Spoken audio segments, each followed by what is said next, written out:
Good morning. Hey there, gorgeous. So I haven't been back to Periscope for a while. I did one, my very first, when I was very nervous about 74 days ago, according to the app. But I've been busy doing some webinars, so I just felt inspired today hi Meeks, I felt inspired to jump on Periscope and talk about one of my latest blog posts. So if you are wondering what you should share on Periscope, I think that's a great place to start, right? Because you've already made the content and you can just repurpose it and hi gorgeous, and talk to your people. So one of my latest blog posts, I was talking about how sharing your story helps you to connect with your loved ones, with your audience, with your potential clients, with your readers. And I was inspired to write this blog post because I recently celebrated my 18-month soberversary. So I haven't had a drink for 18 months. It's probably about 19 months now. But while I was celebrating this milestone, I was thinking back to when I first shared this on my blog. And this was terribly confronting for me and very scary because it was a big thing, right? I mean, with my readers on vegansparkles.com, I had shared with them my previous sugar addictions and my previous dysfunctional relationships with food and my body, which is something that I know a lot of women struggle with. And the feedback from that, I mean, of course, I was very scared to share that the first time, but the feedback was amazing. And so when it came time to think about sharing about the struggles I was dealing with not wanting to drink anymore, but really finding it very, very challenging and confronting, it was scary. It was very terrifying to share that story. I wasn't sure how people would react, what they would think of me, whether it would affect people wanting to come to me for coaching. And I did it though, right? I thought, right, I want to share this story. I want to help other women who are struggling with the same thing and let them know that they're not alone. And also I wanted to be real, like I wanted to be authentic and just share it. There's something powerful about that public accountability as well, right? Putting it out there and saying, this is what I'm doing, this is my intention.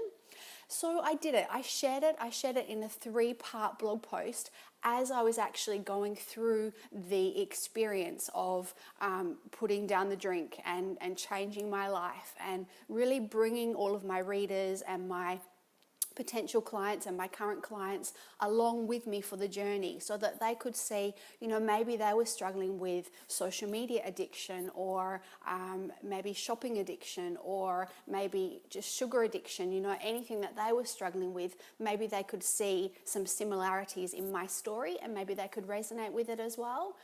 And those blog posts, they went on. I mean, I had an outpouring of love and support from my beautiful readers and clients.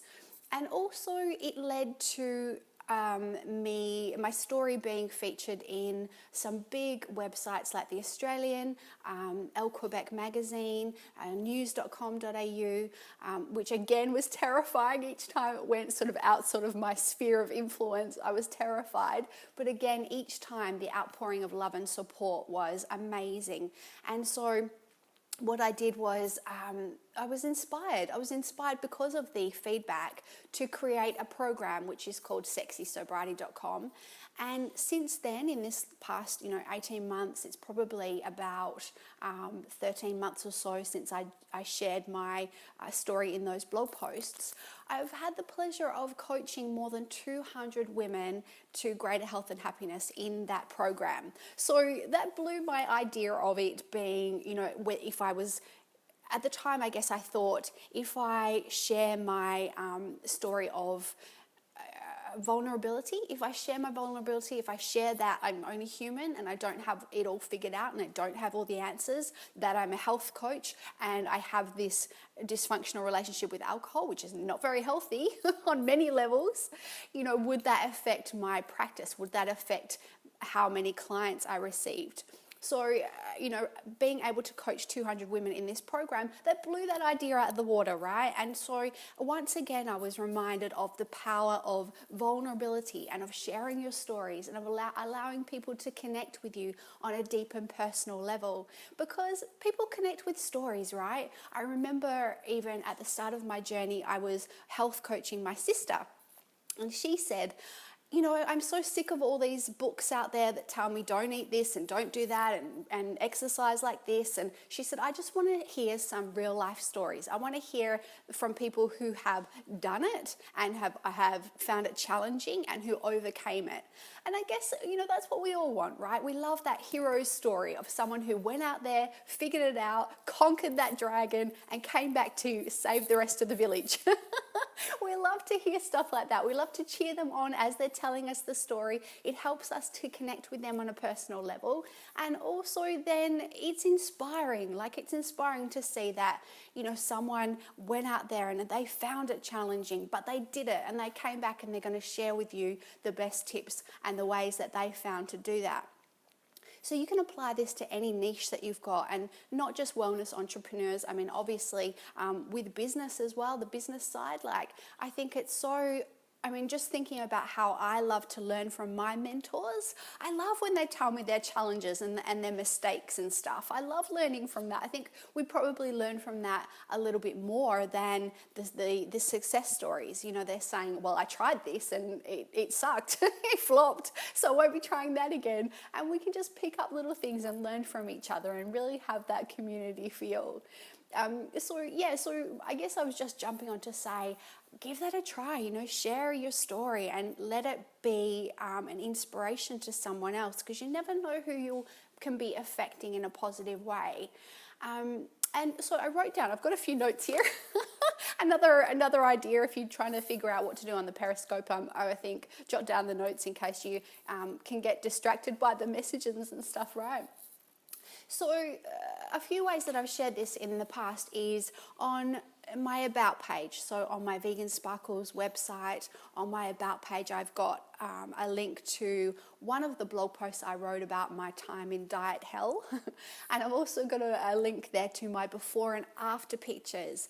And if you're a health coach in particular and you have powerful before and after photos of yourself, I think that can be a great way to show that you weren't born this happy, healthy person necessarily. You didn't always have it all figured out. You can show your journey and how much you've learnt in the process and how much you've changed. And when I shared my before and after photos with my readers for the first time, it was incredibly powerful. Many of them wrote to me and we had a dialogue, and many of them commented on Facebook, and even people that, colleagues that I didn't really know, read my blog. This is back when I was in the corporate world. They were all coming up to me saying, oh my God, I loved seeing your photos. I had no idea. So it can be really powerful on many levels. Another way I've shared them is in blog posts, obviously. And you can turn this into a few different blog posts as well, because you can tell your basic story, or you can turn it into articles like, here are 3 things that my sugar addiction taught me, or here are 3 things I knew before I did something or other. You can really weave your story and different aspects of your story into each article, so then you're not just here are 3 ways to conquer your sugar addiction, which is great, but they can get that anywhere. They want to hear from you. They want to hear your stories. They want to hear your journey. Also, you could share some of your client success stories, obviously with their permission, or you can just make it very general. So it's you're not invading their privacy if they don't want to share it. But you can share different aspects, or even sometimes I'm inspired after I get off a Skype coaching call with my gorgeous clients and they ask a particular question and I'm like, oh my goodness, of course. And so I tell them a big story about that. And after you've shared with a client one-on-one, you can also share that in a blog post or on Periscope or YouTube or, whatever platform you really love and works well for you.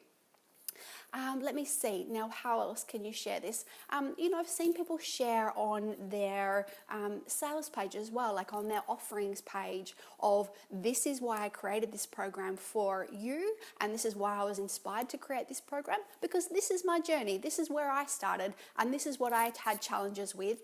And when I realized that I had it within me to solve these problems and to overcome them, or that I learned a ton of things, I wanted to share that with you. So that's why I created this program as a solution and a way to share with you.